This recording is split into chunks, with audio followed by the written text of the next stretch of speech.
Arif Hussain sir, നമസ്കാരം. നമസ്കാരം. Sir, ഇസ്രായേലും ഹമാസും തമ്മിലുള്ള യുദ്ധം അത് ഇപ്പോഴും തുടർന്നുകൊണ്ടിരിക്കുകയാണ്. ട്രംപ് ജനുവരി 20-ന് അധികാരത്തിലേറുന്നതിന് മുൻപ് ഇതിന് വലിയൊരു നീക്കം അവിടെ നടക്കും എന്നാണ് അറിയാനായിട്ട് സാധിക്കുന്നത്. കാരണം ട്രംപ് അധികാരത്തിൽ വന്നു കഴിഞ്ഞാൽ അറിയാലോ, ട്രംപ് ഈ സമാധാന പ്രിയനാണ്. പശ്ചിമേഷ്യയിലൊക്കെ ട്രംപ് സമാധാനം കൊണ്ടുവരുമെന്ന ആഹ്വാനത്തിലാണ് ട്രംപ് നിൽക്കുന്നത്. ജോ ബൈഡൻ ആയിരുന്നു ഇവിടുത്തെ സുഡാപ്പികൾക്ക് പ്രിയങ്കരനെങ്കിലും ജോ ബൈഡൻ കയറിയ ശേഷമാണ് അവിടെ ഏറ്റവും കൂടുതൽ മുസ്ലിങ്ങൾ കൊല്ലപ്പെട്ടിരിക്കുന്നത്. അപ്പൊ ട്രംപിനെ ഇവർക്ക് ഇഷ്ടമല്ല, കാരണം ട്രംപ് മുസ്ലിങ്ങൾക്കെതിരെ പച്ചയ്ക്ക് പറയുന്ന ആളാണ്. പക്ഷെ ട്രംപ് കയറുമ്പോൾ സമാധാനം വരും. അത് ഇവിടെയുള്ള സുഡാപ്പികൾ മനസ്സിലാക്കുന്നില്ല. അപ്പോ ട്രംപ് 20-ാം തീയതി അധികാരത്തിൽ കയറുന്നതിന് മുമ്പേ ഇസ്രായേല് ഹമാസിനെ പൂർണ്ണമായും തീർക്കാനും പാലസ്തീൻ ജനതയെ പൂർണ്ണമായും ഒഴിപ്പിക്കാനുമുള്ള ശ്രമങ്ങൾ ഇന്ന് തന്നെ തുടങ്ങിക്കഴിയും. അപ്പൊ ഇതെനിക്ക് ചോദിക്കാനുള്ളത്, ഇന്ന് ആ റിപ്പോർട്ട് വായിച്ചപ്പോൾ ഞാനൊരു കാര്യം കണ്ടു. ഈ യുദ്ധത്തിൽ പലസ്തീനിൽ മാത്രം 45,000-ഓളം പേരാണ് കൊല്ലപ്പെട്ടിരിക്കുന്നത്. 1,00,000 പേർക്ക് പരിക്കേറ്റു. ലബനനിൽ 3,000-ഓളം പേർ കൊല്ലപ്പെട്ട് കഴിഞ്ഞു. ഇതിൽ ഏറ്റവും കൂടുതൽ കുട്ടികളാണ്. നമ്മൾ എത്രയൊക്കെ ഇസ്രായേലിനെ ന്യായീകരിച്ചാലും ഈ കുട്ടികളെ കൊലപ്പെടുത്തുന്ന ആ ഒരു രീതി, അതൊക്കെ നമ്മൾ എന്തു പറഞ്ഞ് ന്യായീകരിക്കും, എങ്ങനെ ന്യായീകരിക്കും? ഒരുപാട്, എനിക്ക് തോന്നുന്നു 8ഓളം ജീവകാരുണ്യ പ്രവർത്തന സംഘടനകൾ ഇസ്രായേലിന് താക്കീത് കൊടുത്തിട്ടുണ്ട്. താക്കീതല്ല, ഇസ്രായേലിനോട് പറയുന്നത് നിങ്ങൾ ചെയ്യരുത്, അറ്റ്ലീസ്റ്റ് അവർക്ക് ഭക്ഷണ പൊതികളെങ്കിലും കൊടുക്കൂ എന്നാണ് പറയുന്നത്. അപ്പോൾ ഇസ്രായേൽ അതിന് പോലും തയ്യാറാകാത്ത ഒരു സാഹചര്യത്തിലൂടെയാണ് നിലവിൽ മുന്നോട്ട് പോകുന്നത് കേൾക്കുന്നു. എന്താണ് താങ്കളുടെ അഭിപ്രായം? കുട്ടികൾ കൊല്ലപ്പെടുന്നതിനെ ആരും ന്യായീകരിക്കുന്നില്ല. ഒന്നാമതായിട്ട് അതൊരു തെറ്റിദ്ധാരണയാണ്. നമ്മൾ കുട്ടികൾ എന്നല്ല, ആര് തന്നെ കൊല്ലപ്പെടുന്നു ആ ഒരു കാഴ്ച വരുമ്പോഴും അത് അവസാനിക്കണം എന്നാണ് നമ്മൾ ഒന്നാമത് പറയുന്നത്. രണ്ട്, ആ ഒരു കൊല്ലപ്പെടുന്ന അവസ്ഥ അതെങ്ങനെ ഉണ്ടായി, അതിനാരാണ് കാരണക്കാർ എന്ന് നമ്മൾ അന്വേഷിച്ചിട്ട് അതിൻ്റെ കാരണങ്ങൾ അഡ്രസ്സ് ചെയ്യണമെന്നാണ് നമ്മൾ പറയുന്നത്. അങ്ങനെ വരുന്ന സമയത്ത് സ്വാഭാവികമായിട്ടും നമ്മളുടെ ആവശ്യം എന്താണ്? ഇത് കൊല്ലപ്പെടുന്നത് നിൽക്കണമെന്നുണ്ടെങ്കിൽ നിങ്ങൾ എന്ത് ചെയ്യണം? ഞാൻ പറയുന്നു, തൽക്കാലം ഇപ്പോൾ ഇവിടെ ചെയ്യാൻ കഴിയുന്ന കാര്യം ഇസ്രായേലിനോടൊപ്പം നിൽക്കുക എന്നതാണ്. അപ്പോൾ അതൊരു ന്യായീകരണമാണോ? അല്ല. കാരണം നമ്മളുടെ ആവശ്യം എന്താണ്? ഇത് നിൽക്കണമെന്നല്ലേ. അപ്പോൾ എന്തുകൊണ്ട് നമ്മൾ ഇസ്രായേലിനോടൊപ്പം നിൽക്കണം എന്ന് പറയുന്നു? ഇതാണ് പിന്നെ അവിടുത്തെ എക്സ്പ്ലെയിൻ ചെയ്യേണ്ടി വരുന്ന കാര്യം. എന്തുകൊണ്ടെന്ന് ചോദിച്ചു കഴിഞ്ഞാൽ, ഒക്ടോബർ 7-ന് ഈ പ്രശ്നം തുടങ്ങുന്നത് വരേക്കും ഇങ്ങനെ ഒരു കൊല്ലപ്പെടൽ അവിടെ ഇല്ല എന്ന് നമുക്ക് എല്ലാവർക്കും അറിയാം. ഇത് നമ്മൾ വെറുതെ പറയുന്നതല്ല. ഇന്നിപ്പോൾ ഈ പ്രശ്നം ഈ ഒരു ഘട്ടത്തിൽ ഇരുന്നിട്ട് നമ്മളിത് പറയുമ്പോൾ, ഒരു വർഷം കഴിഞ്ഞിട്ട് നമ്മളിത് പറയുമ്പോൾ ഇപ്പം എന്താ പറയുന്നത്? ഒക്ടോബർ 7-ന് മുന്നേ ഗാസ എന്ന് പറയുന്നത് ഒരു സ്വർഗമായിരുന്നു. ആ ഒക്ടോബർ 7-ന് ശേഷം ഇസ്രായേൽ ഇവിടെ വന്ന് എല്ലാം ബോംബിട്ട് തരിപ്പണമാക്കി എന്നാണ് ഇപ്പോൾ പറയുന്നത്. ഇത് നമ്മളല്ല പറയുന്നത്, ഇൻ്റർനാഷണൽ മുക്കാൽ മീഡിയ അടക്കം പറയുന്ന കാര്യങ്ങളാണ്. അവർ ചിത്രം വരെ വെച്ചിട്ടാണ് പറയുന്നത്. അതായത് ഒക്ടോബർ 7-ന് മുന്നേ ഇതായിരുന്നു ഗാസ എന്ന് അവർ തന്നെയാണ് ചിത്രം കൊടുക്കുന്നത്.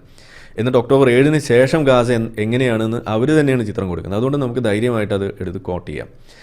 ഒരു കാര്യം അത്. ഇനി രണ്ടാമത്തെ കാര്യം, ഇതേ കാര്യം ഒക്ടോബർ 7-ന് മുന്നേ ഗാസ ഒരു സ്വർഗമായിരുന്നു എന്ന് നമ്മൾ പറയുമ്പോൾ, ഇത് ഇത്ര നാൾ ഇവർ സമ്മതിച്ചിരുന്നില്ല. ഒക്ടോബർ 7 വരേക്കും അന്ന് ഇവരെന്താ പറഞ്ഞുകൊണ്ടിരുന്നത്?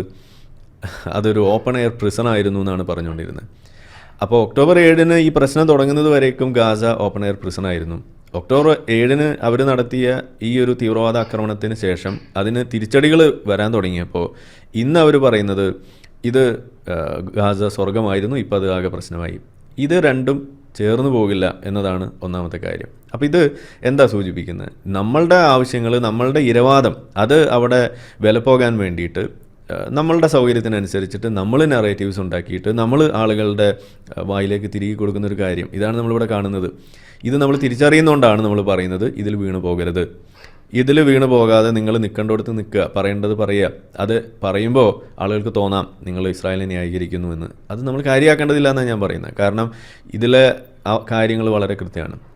ഇതാണ് ഒന്നാമത്തെ കാര്യം. ഇനി രണ്ടാമത്തെ ഒരു വിഷയം എന്ന് പറയുമ്പോൾ, ഏറ്റവും ഒടുവിൽ ഇപ്പോൾ നമ്മൾ തുടക്കം മുതലേ പറയുന്നുണ്ട് ഈ ഹമാസ് എന്ന് പറയുന്നത് സ്വാതന്ത്ര്യ സമര പോരാളികളല്ല എന്ന്.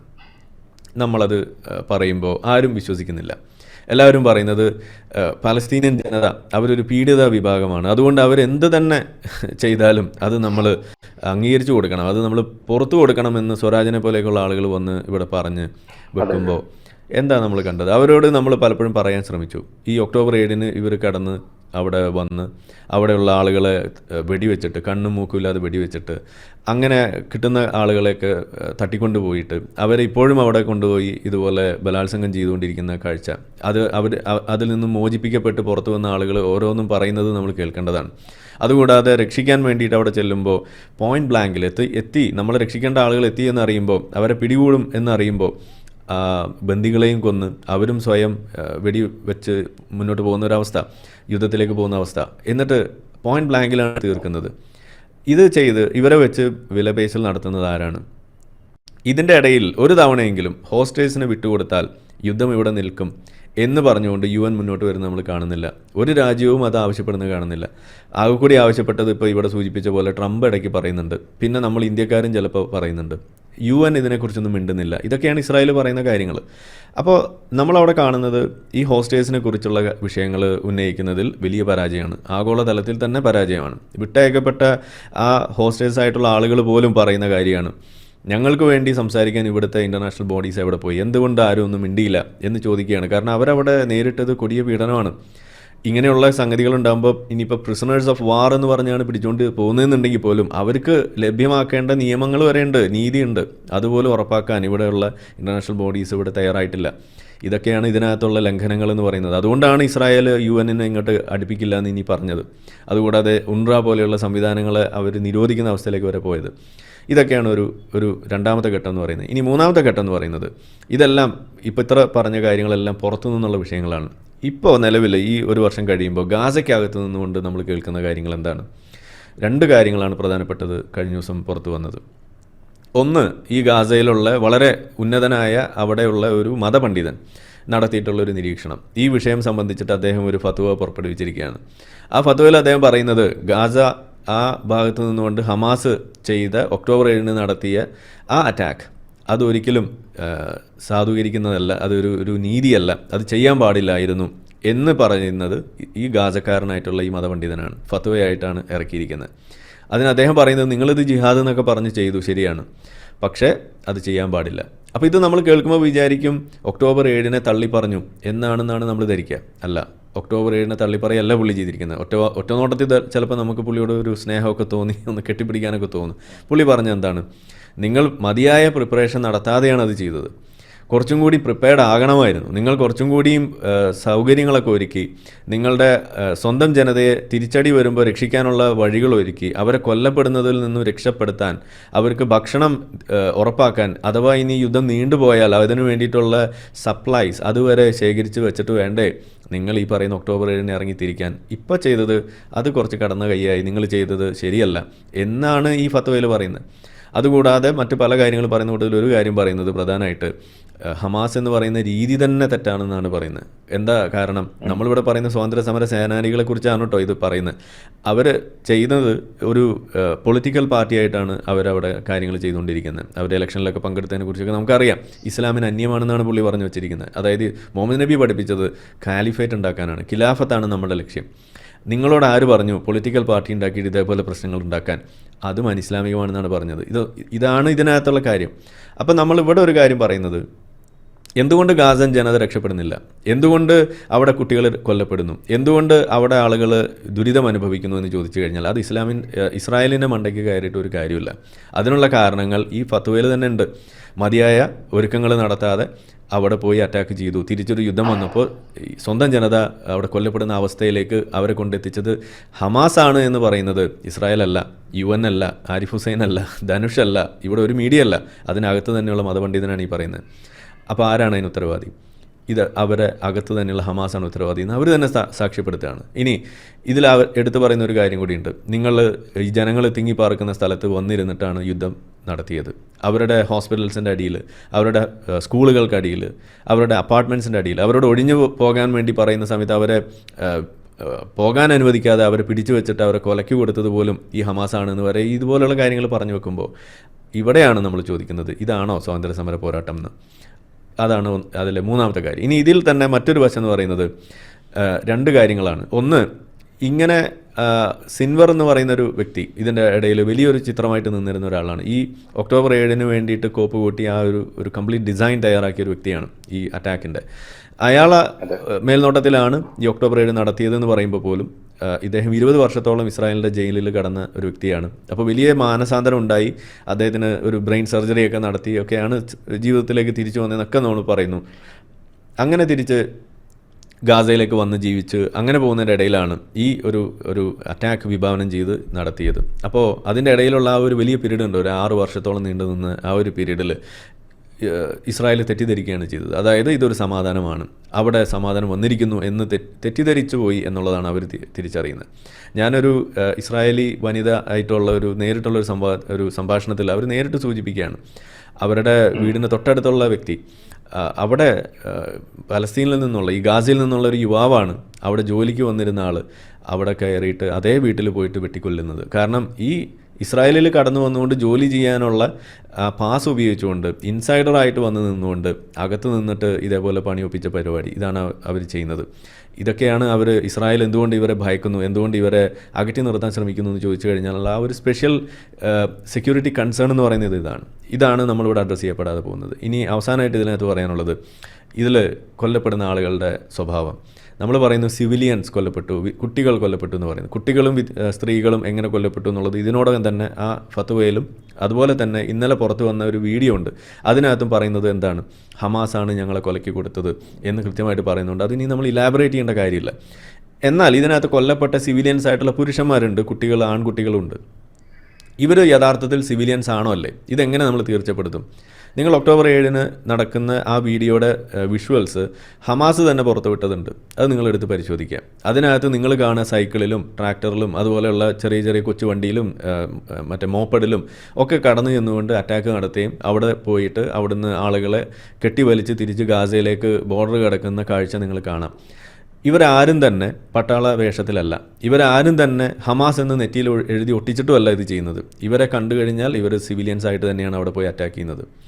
അപ്പോൾ നമ്മൾ ചോദിക്കുന്ന ഇതാണ്, കൊല്ലപ്പെടുന്ന സമയത്ത് ഇത് ഹമാസിൻ്റെ ആളാണോ, ഒരു പോരാളിയാണോ, വെടിവെക്കാൻ നിന്ന നേരത്താണോ കൊല്ലപ്പെട്ടത്, അതോ അവർ ഇതുപോലെ ചുമ്മാ ഇങ്ങനെ ചായം കുടിച്ച് നിൽക്കുന്ന സമയത്ത് ഇസ്രായേൽ തലയിൽ ബോംബിട്ടതാണോ? എങ്ങനെയാണ് നിങ്ങളത് തീരുമാനം എടുക്കുക?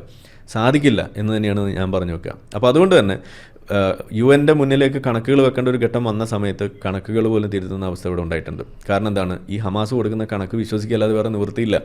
അപ്പോൾ അതുകൊണ്ട് നമ്മൾ പറയുന്നത് ഈ കണക്കുകളിൽ പോലും ഒരു തെറ്റിദ്ധരിപ്പിക്കലുണ്ട്. കുട്ടികളെയും സ്ത്രീകളെയും കൊലപ്പെടുത്തുന്നതിൽ വഴിവെക്കുന്നത് ഈ ഹ്യൂമൻ ഷീൽഡ് എന്ന് പറയുന്ന ഒരു സംഗതിയാണ് എന്നിരിക്കെ പുരുഷന്മാരായിട്ടുള്ള ആളുകൾ, ആൺകുട്ടികളും കൊല്ലപ്പെടുന്നതിൻ്റെ പ്രധാന കാരണം എന്ന് പറയുന്നത് അവർ സിവിലിയൻ വേഷത്തിൽ തന്നെ ഈ അറ്റാക്കിന് വേണ്ടി മുതിരുന്നു എന്നതാണ് ഒരു പ്രധാന കാരണം. ഇനി ഇന്നലെ നമ്മൾ കണ്ട വീഡിയോയിൽ ഒരു കാഴ്ചയുണ്ട്, അതിനകത്ത് കയ്യും കാലും ഇല്ലാത്ത ആളുകൾ. അവരെന്താ പറയുന്നത്? അവർ പറയുന്നത് ഞങ്ങൾക്ക് ലഭിച്ച ഫുഡ് പാക്കറ്റ്സ് എയ്ഡിൻ്റെ ഭാഗമായിട്ട്, ഹ്യൂമാനിറ്റേറിയൻ എയ്ഡിൻ്റെ ഭാഗമായിട്ട് നമുക്ക് ലഭിക്കുന്ന ആകാശത്ത് നിന്ന് വീഴുന്നതോ അല്ലെങ്കിൽ ട്രക്കിൽ തരുന്നതോ ആയിട്ടുള്ള എയ്ഡ് പാക്കറ്റ്സ് എടുത്ത് ഞാനും എൻ്റെ കുട്ടികൾക്കും കൊടുക്കാൻ വേണ്ടിയിട്ട് അത് എടുത്തുകൊണ്ട് പോകുമ്പോൾ അത് എന്നിൽ നിന്ന് തട്ടിപ്പറിക്കാൻ വേണ്ടിയിട്ട് വന്ന് കച്ചറ ഉണ്ടാക്കുന്നത് ആരാണ്? ഹമാസിൻ്റെ സ്വാതന്ത്ര്യ സമര പോരാളികളാണ്. അപ്പോൾ അവരുമായിട്ട് യുദ്ധം ചെയ്യുന്ന സമയത്ത് ആരുമായിട്ട്, സ്വന്തം ജനതയെ ഭക്ഷണ പൊതിക്ക് വേണ്ടിയിട്ട് സ്വന്തം ഈ സ്വാതന്ത്ര്യ സമര പോരാളികളുമായിട്ട് യുദ്ധം ചെയ്യുന്ന സമയത്ത് അവർ തിരിച്ച് വെടിവെക്കുകയാണ്. അങ്ങനെ വെടിവെച്ചിട്ട് കുറേ സിവിലിയൻസ് മരിക്കും. ഇങ്ങനെ കൊല്ലപ്പെടുന്ന സിവിലിയൻസ് ഏത് അക്കൗണ്ടിൽ കൊല്ലപ്പെട്ടു എന്നാണ് നിങ്ങൾ പറയുക? അത് ഇസ്രായേൽ കൊന്നു എന്നാണോ പറയുക, അത് ഹമാസ് കൊന്നു എന്നാണോ നിങ്ങൾ പറയുക? ഞാൻ പറയുന്നു അതും ഇസ്രായേലിൻ്റെ അക്കൗണ്ടിൽ തന്നെയാണ് കയറുന്നത്. അവിടെ നടക്കുന്ന ഹാൻഡിക്യാപ്ഡായിട്ട് നടക്കുന്ന ആളുകൾ അവരെന്തുകൊണ്ട് ഹാൻഡിക്യാപ്ഡായി? ബോംബ് വീണിട്ടോ ഷെല്ല് വീണിട്ടോ അല്ല, അവർ ഹാൻഡിക്യാപ്ഡ് ആയത് കാലിൽ വെടിയേറ്റിട്ടാണ്. ആരാണ് വെടിവെച്ചത്? ഹമാസിൻ്റെ പോരാളികൾ വെടിവെച്ചതാണ്. എന്തിനു വേണ്ടിയിട്ട്? ഭക്ഷണപ്പൊതി തട്ടിയെടുക്കാൻ ശ്രമിച്ചു എന്നൊക്കെ പറഞ്ഞുകൊണ്ട്. അതുകൂടാതെ ഇവരെ ഇൻറ്ററാഗേറ്റ് ചെയ്യുന്നതിന് വേണ്ടിയിട്ട് ഹമാസിൻ്റെ പോരാളികൾ ഈ ഗാസയിൽ അവർ വെച്ചിട്ടുള്ള നിയമങ്ങൾ ലംഘിച്ചു, അവരെ ചോദ്യം ചെയ്തു എന്നതിൻ്റെയൊക്കെ പേരിൽ അവരെ തല്ലി ഊപ്പാടിളക്കുന്ന കാഴ്ച ഇതും നമുക്കവിടെ കാണാം. ഇങ്ങനെ വിവിധ തരത്തിൽ സ്വന്തം ജനതയെ ക്രൂരമായിട്ട് മർദ്ദിക്കുകയും അവരെ കൊലയ്ക്ക് കൊടുക്കുകയും അവരെ ഒരു തരത്തിലും അവരുടെ ജീവന് വില കൽപ്പിക്കാതിരിക്കുകയും ചെയ്യുന്ന കാഴ്ചയാണ് അവിടെ കാണുന്നത്. എല്ലാത്തിനും ഒടുവിൽ സിൻവർ തന്നെ പറഞ്ഞു വെച്ചിരിക്കുന്നത് എന്താണ്? നെസസറി സാക്രിഫൈസ് എന്ന് പറയുന്ന വാക്ക് തന്നെയാണ് സിൻവർ ഉപയോഗിച്ചത്. എന്ന് വെച്ചാൽ ഈ യുദ്ധത്തിൽ ഇത് പരമാവധി നീണ്ടുപോകണം, ഇതിനകത്ത് പരമാവധി ആളുകൾ കൊല്ലപ്പെടണം. എന്തിനു വേണ്ടിയിട്ടാണ്? എന്നാൽ മാത്രമാണ് ഇസ്രായേലിൻ്റെ നില പരിങ്ങലിലാവുകയുള്ളൂ ഇൻ്റർനാഷണൽ സമൂഹത്തിൻ്റെ മുന്നിൽ. നമ്മുടെ ലക്ഷ്യം ഇസ്രായേലിനെ പരിങ്ങലിലാക്കുക, അവരെ ഡീസ്റ്റെബിലൈസ് ചെയ്യുക എന്നതാണ്. അവരെ ഈ ഭൂമുഖത്തു നിന്ന് തുടച്ചു നീക്കണമെന്നുണ്ടെങ്കിൽ ഒരു അന്താരാഷ്ട്ര പ്രഷർ ഉണ്ടാക്കണം. അത് ഇസ്രായേൽ വിരുദ്ധമായിരിക്കണം. അതിനെന്ത് വേണം? ഗാസയിൽ കുട്ടികൾ കൊല്ലപ്പെടണം, ഗാസയിൽ മനുഷ്യന്മാർ കൂടുതൽ മരിക്കണം. അതിനെ അവർ വിശേഷിപ്പിച്ച വാക്ക് തന്നെയാണ് നെസസറി സാക്രിഫൈസ്. ഇത് നമ്മുടെ നാട്ടിൽ എത്ര മുക്കാൽ മീഡിയകൾ ഇവിടെ പബ്ലിഷ് ചെയ്തിട്ടുണ്ട്, ഒരാൾ പോലും പബ്ലിഷ് ചെയ്തിട്ടില്ല. ഇതിനെക്കുറിച്ച് ആരും സംസാരിച്ചിട്ടില്ല. നമ്മളിവിടെ വായിച്ചെടുക്കാൻ പറ്റുന്ന കാര്യങ്ങളാണ്, ഇന്നും ഇൻ്റർനെറ്റിൽ അവൈലബിൾ ആയിട്ടുള്ള റിപ്പോർട്ട്സാണ് ഇതൊക്കെ. ഇതാണ് ഇതിനകത്ത് നടക്കുന്നത്. എല്ലാത്തിനും ഒടുവിൽ ഇപ്പോൾ ഈ ഗാസയിലെ ജനത രക്ഷപ്പെടുന്ന സമയത്ത് അവർ വന്നിട്ട് ഇസ്രായേലി പട്ടാളക്കാരെ കെട്ടിപ്പിടിച്ച് ഉമ്മ കൊടുക്കുന്ന കാഴ്ചയാണ് നമ്മൾ കാണുന്നത്. അവർ പറയുന്നത് സിൻവറിനെ കൊന്നത് നന്നായി, നിങ്ങളെയാണ് ഞങ്ങളുടെ യഥാർത്ഥ രക്ഷകരെന്ന് ഇപ്പോൾ ഞങ്ങൾ തിരിച്ചറിയുന്നു, നിങ്ങൾ ഞങ്ങളുടെ ഗാസ വീണ്ടും ഭരിക്കൂ വരെ പറയുന്ന കാഴ്ചകളാണ് നമ്മൾ കാണുന്നത്. എന്ന് വെച്ചാൽ അവർ തിരിച്ചറിയുന്നൊരു ഘട്ടം. തുടക്കത്തിൽ ഇവർ ഒക്ടോബർ 7 സന്തോഷിച്ച ജനതയാണെന്ന് ഓർക്കണം. ഇന്ന് അവർ ആ തെറ്റുപോലും മനസ്സിലാക്കുന്നു എന്നവർ ഏറ്റുപറയുന്ന ഒരു ഘട്ടത്തിലേക്ക് വരുമ്പോൾ ഇന്നും നമ്മുടെ നാട്ടിൽ ഇത് മനസ്സിലാകുന്നില്ല. നമ്മുടെ നാട്ടിൻപുറത്ത് ഇപ്പോൾ കേരളമോ ഇന്ത്യയോ മാത്രമല്ല ഞാൻ പറയുന്നത്, ഒരു ഇൻ്റർനാഷണൽ സമൂഹത്തിൽ തന്നെ എടുത്തു നോക്കിക്കഴിഞ്ഞാൽ കഴിഞ്ഞ ദിവസം ആംസ്റ്റർഡാമിൽ കണ്ടത് ജൂതൻ എവിടെ എന്ന് തപ്പി പിടിച്ച് അവനെ വണ്ടി ഇടിച്ച് കൊല്ലാൻ വേണ്ടി നോക്കുന്നതാണ് നമ്മൾ കണ്ടത്. അവർ തിരിച്ചറിയുന്നില്ല ഇവിടെ എന്താ നടക്കണമെന്നുള്ളത്. സ്വന്തം ജനതയെ കൊലപ്പെടുത്തുന്നത്, കുട്ടികൾ മരിക്കുന്നതിൻ്റെ പേരിൽ യുദ്ധക്കളത്തിലേക്ക് ആളുകളെ ആ പേരും പറഞ്ഞിട്ട് ഇതേപോലെ പ്രക്ഷോഭത്തിന് ഇറക്കി വിടുമ്പോൾ അതിൽ യാഥാർത്ഥ്യങ്ങൾ കാണാൻ അവർ ശ്രമിക്കുന്നില്ല എന്നുള്ളതാണ്. അങ്ങനെ ആകെ മൊത്തം നമ്മൾ അവസാനമായിട്ട് പറയുന്നത് ഈ കുട്ടികൾ മരിക്കുക എന്നൊക്കെ പറയുമ്പോൾ വിഷമമുണ്ടാക്കുന്ന കാര്യം തന്നെയാണ്. അതെല്ലാവർക്കും വിഷമമുണ്ടാക്കുന്ന കാര്യമാണ്. പക്ഷേ അതിൻ്റെ പേരിൽ നമ്മൾ ഇമോഷണലി അതിനകത്ത് തളച്ചിടപ്പെടാതെ അപ്പോഴും ആ ഡെസ്പൈറ്റ് ആ ഒരു ഇമോഷണൽ ഔട്ട് ബേഴ്സ്റ്റ് അല്ലെങ്കിൽ അത്തരത്തിലുള്ള ഡിസ്റ്റർബ്ഡ് ആയിട്ടുള്ള സാഹചര്യങ്ങൾ പോലും നമ്മൾ അതിന് വഴിപ്പെട്ടു പോകാതെ നമ്മൾ യാഥാർത്ഥ്യങ്ങൾക്ക് വേണ്ടിയിട്ടുള്ള അന്വേഷണം തുടരണം. എന്നാലേ നമുക്ക് കൃത്യമായിട്ടുള്ള കാര്യങ്ങളിലേക്ക് എത്താൻ പറ്റൂ. അല്ലെങ്കിൽ നമ്മൾ നിലവിളിച്ചൊരു ഏതെങ്കിലും ഭാഗത്ത് ചേർന്നിരിക്കുന്ന ആളുകളായിട്ട് ഇരയോടൊപ്പം എന്നൊക്കെ പറയുന്ന തരത്തിലുള്ള ക്ലീഷേ സാധനങ്ങളൊക്കെ പറഞ്ഞിട്ട് ജീവിക്കുന്ന സാധാ സീതാ മനുഷ്യന്മാരായിട്ട് മാറും. അതുകൊണ്ട് കാര്യമൊന്നുമില്ല. അതുകൊണ്ട് ആ ജനതയ്ക്കും ഒരു ഗുണമില്ല. ഈ പ്രശ്നത്തിനൊരു പരിഹാരം ഉണ്ടാവില്ല. ജോർദാനിയൻ ഒരു പഴയ ഒരു ഉദ്യോഗസ്ഥൻ്റെ വാചകം തന്നെയാണ് എനിക്ക് പറയാനുള്ളത്. കഴിഞ്ഞ ദിവസം അദ്ദേഹം പറഞ്ഞത് 2 സ്റ്റേറ്റ് സൊല്യൂഷൻ എന്ന് പറയുന്ന ഒരു സാധനം നടക്കാൻ പോകുന്നില്ല. ഇനി അഥവാ നടക്കണമെന്നുണ്ടെങ്കിൽ തന്നെ അത് ഇസ്രായേലിനും പലസ്തീനും ഇവിടെ അവർ തീരുമാനിക്കട്ടെ, അതിനകത്ത് നമ്മൾ ഇനി ഇടപെടേണ്ട എന്ന് മിഡിൽ ഈസ്റ്റിലുള്ള അറബ് കൺട്രി ജോർദാൻ്റെ ഒരു പ്രതിനിധിയായിട്ടുണ്ടായിരുന്ന ആളാണ് ഇന്നിപ്പോൾ എടുത്ത് പറയുന്നത്. ജോർദാനെ സംബന്ധിച്ചിടത്തോളം അത് പറയാനുള്ള എല്ലാ അവകാശമുണ്ട്. കാരണം ജോർദാനിയൻ ജനത ഒരു പാലസ്തീനിയൻസ് ആയിട്ടുള്ള ആദ്യഘട്ടങ്ങളിൽ അവർക്ക് അഭയം കൊടുത്തപ്പോൾ അവർ നടത്തിയത് ജോർദാനിൽ കടന്നു ചെന്നിട്ടുള്ള കൂട്ടക്കൊലയാണ്. അവിടുത്തെ രാജാവിനെ അട്ടിമറിക്കാൻ നോക്കുകയും അവിടുത്തെ രാജാവ് ആയിരക്കണക്കിന് ലക്ഷക്കണക്കിന് പലസ്തീനികളെ കൊന്നൊടുക്കുന്ന കാഴ്ചയാണ് കണ്ടത്. ആരും ഇവിടെ ജനോസൈഡ് എന്ന് പറഞ്ഞ് നിലവിളിച്ചിട്ടുമില്ല. അപ്പോൾ അതുകൊണ്ട് അവർക്ക് അറിയാം എന്താണ് ഈ വിഷയം. ഇതിനകത്ത് മതമാണ് പ്ലേ ചെയ്യുന്നതെന്നുള്ളത് അവർക്കും അറിയാം. അതുകൊണ്ട് അവർ തീർക്കട്ടെ എന്ന് പറഞ്ഞ് തന്നെയാണ് അവരും പറഞ്ഞു വെച്ചിരിക്കുന്നത്. അപ്പോൾ അതുകൊണ്ട് നമുക്ക് കൈയൊഴിയാൻ കഴിയില്ല. പ്രശ്നങ്ങൾ തീർക്കണം. അതിന് നമ്മൾ ഈ ചെയ്യേണ്ട കാര്യങ്ങൾ ചെയ്യുക എന്നുള്ളതാണ്, പറയേണ്ടത് പറയുക എന്നുള്ളതാണ്. വളരെ ശ്രീ ആരിഫ് ഹുസൈൻ തരുവ. കൂടുതൽ വാർത്തകളും വിശേഷങ്ങളും നിങ്ങളിലേക്ക് എത്താൻ ABC മലയാളം സബ്സ്ക്രൈബ് ചെയ്യുക, ബെൽ ബട്ടണും അമർത്തുക.